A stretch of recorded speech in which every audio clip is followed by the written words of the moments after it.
Unë këtë ngjarje shoh si një produkt të disa frymëzimeve dhe disa shkaqeve.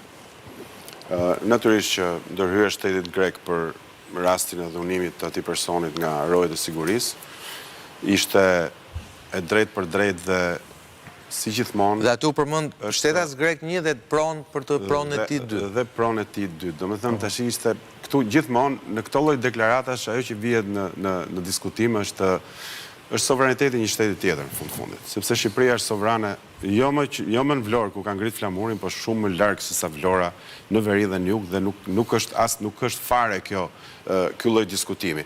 Kjo është një përdorim i shëmtuar politik, cilit Rama i ka dhënë një përgjigje dhe qeveria shqiptare me administrisë jashtme ka dhënë përgjigjen e vet, dhe që unë mendoj se është ndër frymëzimet negative relativisht të parrezikshme që ka kjo ngjarje brenda. Këtë bindje kam.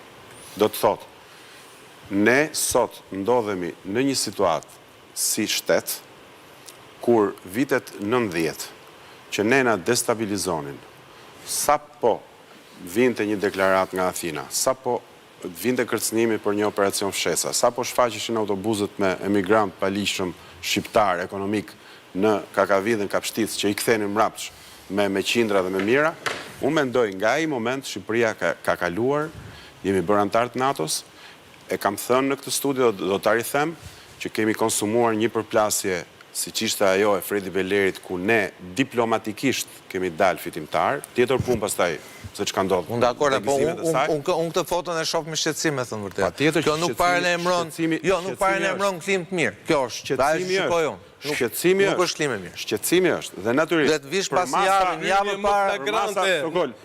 parë diskutuam që është më e mira klima, më e mirë etj. Tani të lutem. Për masa e investimit Sokol bën që të rrudhen shumë buzë në Ballkan. Nuk diskutohet kjo. Për masa është shumë e madhe.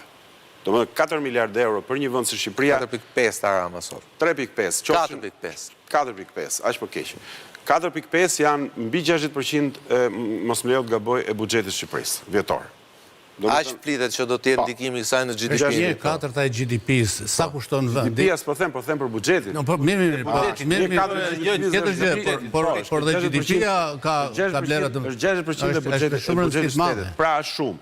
Tani po t'i vim edhe atij pretendimi që vjen nga pala greke, nuk vjen aq shumë pretendimi tek dhuna se sa vjen tek pronësia mbi tokën. Po pra, ka përcyer shpejt tek pronësia, po. Unë mendoj Sokol që duke heq manipulimin ndërshtetror, po të vim ta shohim si një ngjarje shqiptare, e vetmja gjë që unë do të kisha si rezervë është, duke parë ato që po ndodh në këto orë, është që ky projekt jashtëzakonisht i nevojshëm për turizmin shqiptar, që na ndron imazhin e ndron të gjitha. Që ky projekt të vihet në pikpyetje eventualisht në orët që do të pasojnë nga ndonjë hetim i drejtësisë shqiptare, siç po dalin lajmet. Ja, sa ta them lajmin tani direkt. Ta them lajmin tani direkt. Dhe unë nuk do të doja që një investim kaq serioz dhe strategjik për Shqipërinë të binte eventualisht nga një mos rakordim institucional dhe ligjor në lidhje me pronësinë mbi tokën, ku 4 miliard dollar ose euro, çfarë do qofshin, nuk vinë sepse ata që kanë paraqitur letrat si pronar të tokës dhe cilve investitori huaj ju a ka bler tokën, nesër pas nesër, eventualisht çikën investitorë, mund dini dhe ai hikën në seancën më të parë gjyqi. Sekond ikën.